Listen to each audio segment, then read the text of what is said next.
Chapter 74. After dragging his compatriots inside Monroe's tavern and setting them in a booth, propped up next to each other, Mr. Blue glanced around at the bar, his eyes darting back and forth incredibly quickly. He abruptly sniffed the air with a sharp inhale, then sighed and walked back outside. The Time Lord found Nicholas Baker melting the bodies of the Autons with a flamethrower. "That's, efficient, I suppose," Mr. Blue commented. "How are your friends?" "Bruised, scraped and unconscious, but alive. That's the important thing." Nicholas nodded, finished, and unstrapped the flamethrower from his back. He turned to the old stranger in the blue suit. "Come inside, have a drink." "Sure." As Nicholas Baker walked back to Monroe's tavern, he didn't feel the icy, penetrating gaze of the Time Lord burning holes into the back of his head. The pair entered, and Mr. Blue took the time to survey the large building aesthetically. It was in a prime location, right in the middle of the waterfront, near the amusement arcades, the ghost mine ride, and a deserted fish and chip shop.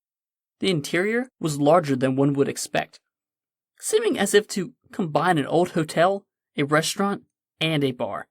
A grand, winding Art Deco staircase led down to the main foyer, which was decorated on all walls with black and white prints of famous actors and actresses and comedians from the 1940s. Nicholas briefly disappeared into the kitchen behind the bar, emerging a moment later with a dusty bottle. "This is something I've been waiting a long time for." Mr. Blue stared at the liquor. "Whiskey?" Nicholas looked almost insulted. "Whiskey? Whiskey? No. See, there's whiskey. Then there's aged whiskey. Then there's Glenlivet 70-year-old elm." The Time Lord appeared unimpressed. Nicholas shook his head and began opening it. "You know there were only 100 bottles ever produced." Mr. Blue stifled back a yawn as he peered over at D3 and Sully, still asleep. Oh, Sully was going to be pissed if he didn't get any of this whiskey. Mr. Blue smiled briefly to himself. The smile disappeared as he returned his stare to Nicholas Baker. "How is it that you know about Autons?" Nicholas poured a shot. "I'm a recruit for Torchwood or Unit, whichever of those two is in charge here. I was volunteered to be here." "Where's everybody else?" "These Autons have been laying siege to our town for some time." Mr. Blue folded his hands behind his back, walking in a circle as he stared at every detail inside of the tavern. "Unit, Torchwood, plenty of resources, yet they only have you here. Why?" "I had a partner, Ryan Monroe. This was his tavern, before." Nicholas trailed off. He sadly stared into his glass and swallowed the shot in one gulp. It stung, as it always did.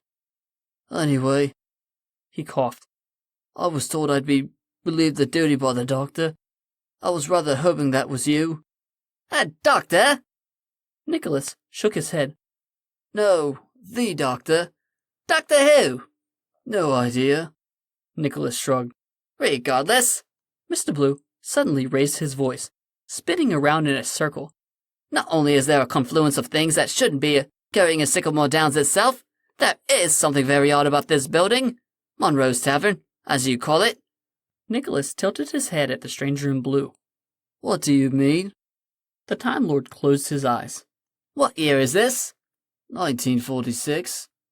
Turning away from Nicholas, eyes still closed, the stranger in the blue suit began. "The edges of this bar, here, are lined with a thick piping from floor to ceiling.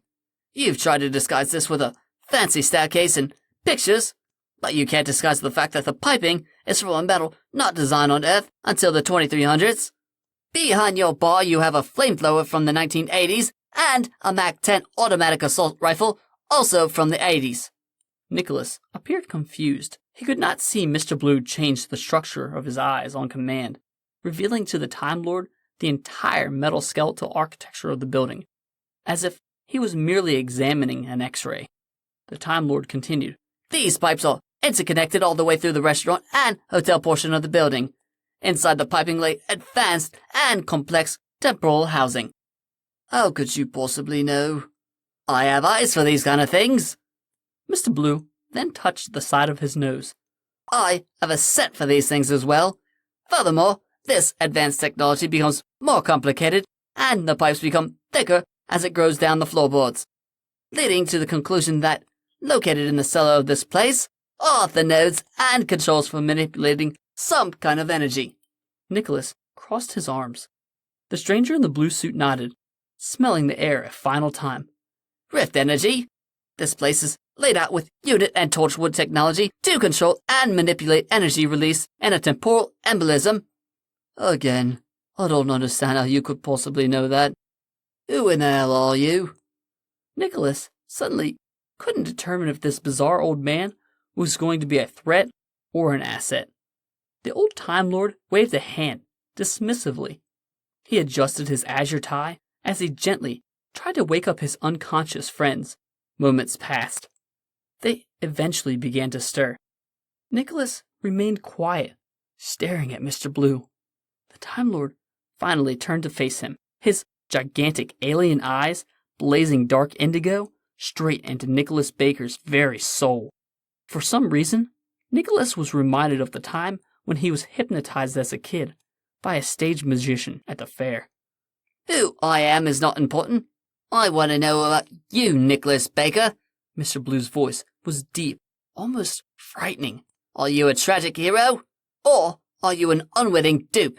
Or are you really a desperate man, fighting a losing battle?